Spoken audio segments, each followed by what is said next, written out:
Welcome to our weekly investment update on Thursday the 9th of April. My name is Chris Marshall, Head of Investment Strategy here at Dragon Investment Managers.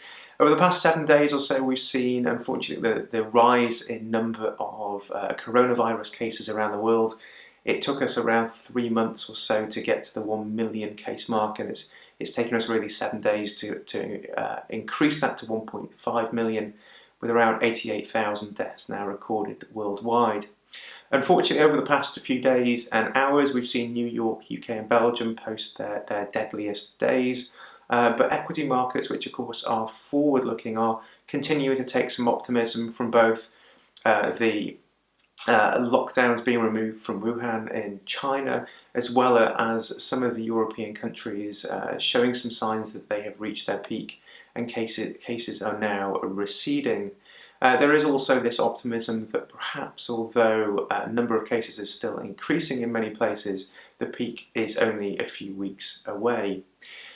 With the optimism in the markets, we've seen the S&P 500 rebound about 22% since March 23rd. And in our home markets, we've of course seen the FTSE rebound as well at about 13% over the same time period.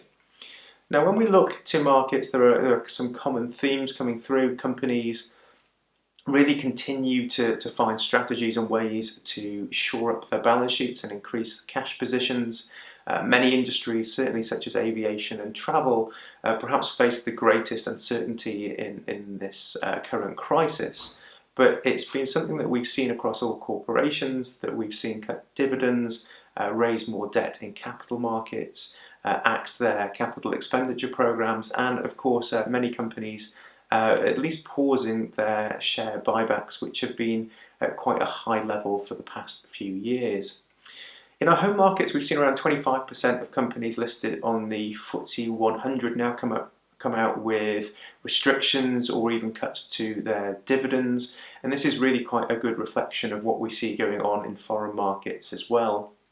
With this in mind, our research, as it has been for the past 2 or 3 years, continues to focus on companies with good, strong balance sheets, high cash positions, as well as those with not too overbearing debt positions. But with the current uncertainty, our efforts in this area have doubled down. When we come to economic data, of course, all these things that we're seeing, these unprecedented economic numbers, and certainly I think over the next few days, weeks and months, we are going to see some eye-wateringly bad numbers in this area. But these are all expected. They are a direct result, of course, of the government's trying to retard the growth of coronavirus by curtailing social and economic activity. The common consensus is, unsurprisingly, that we went into a global recession at the beginning of March. I don't think anybody would think this was unexpected news. The euro area is in a slump of unprecedented scale. And we've also seen huge unemployment figures and initial jobless claims come out from the US. What we are seeing there is markets are taking all these data points in their stride and putting more reliance on the news surrounding virus, new caseloads, and also progression with testing and vaccine solutions. The US initial jobless claims, of course, we're going to see some more data come out on that this week. We have seen around 10 million initial jobless claims posted over the past 2 weeks, which are completely unprecedented levels. And we expect to see another 5 million or so added to that number later on today. To offset these economic shutdowns and lockdowns, we've seen lawmakers and policymakers work with central banks to unleash really this massive wave of fiscal and monetary policy with incredible speed. And that's really aimed to make sure that this economic crisis, which of course really started as a health crisis, that it doesn't become a financial crisis as it did back in 2007 and 2008 with the great financial crisis. All the measures really try to keep bankruptcies and mass long-term unemployment to a minimum.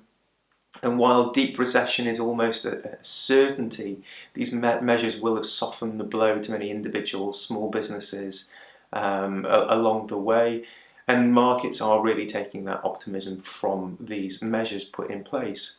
Since the very start, we've talked about three areas that we really need to see come through before markets can rebound, these being fiscal, monetary, and of course news and policy around the virus itself. We've seen great steps forward in the first two, being fiscal and monetary, and our base case does remain that we will see a U-shaped recovery that's a sharp downturn that we've already seen, and then a period of a few months, and then followed by this rebound in both economic activity as well as in the financial markets. And we need this plan of progression back to some sort of normality and how people actually start getting back to work and really getting the economy firing again. In this regard, again, we've seen Wuhan lift restrictions yesterday. That's of course where this virus originated. We've also seen Germany and Italy beginning to debate of how to gradually relax some restrictions with a date given of around 15th of April that we might see some progress on this in those areas. Overall, in our portfolio, we continue to see indicators that at least the first wave of drawdowns in the market is perhaps behind us. This was, of course, on the initial uncertainty around the virus itself. But our message is that risks still do abound, and prolonged economic hardship, or perhaps delays coming into opening up economies, or even an increase in viral growth when lockdowns are eased, are key concerns and worries that we are still positioning our portfolios for. Having said this, we feel confident deploying a portion of cash, and we managed to pick up some positions which we think will provide our clients with good value over the longer term. We put these up around the lows of March 23rd, but we remain watchful for what's going on and the developments, really, not only with the virus, but with both economic data and government and policy data, which will really signal how the rebound and growth from this point can come through. That's really our weekly update for Thursday, the 9th of April. My name is Chris Marshall, and from all of us at Dragon Investment Managers, we wish you a very good week ahead.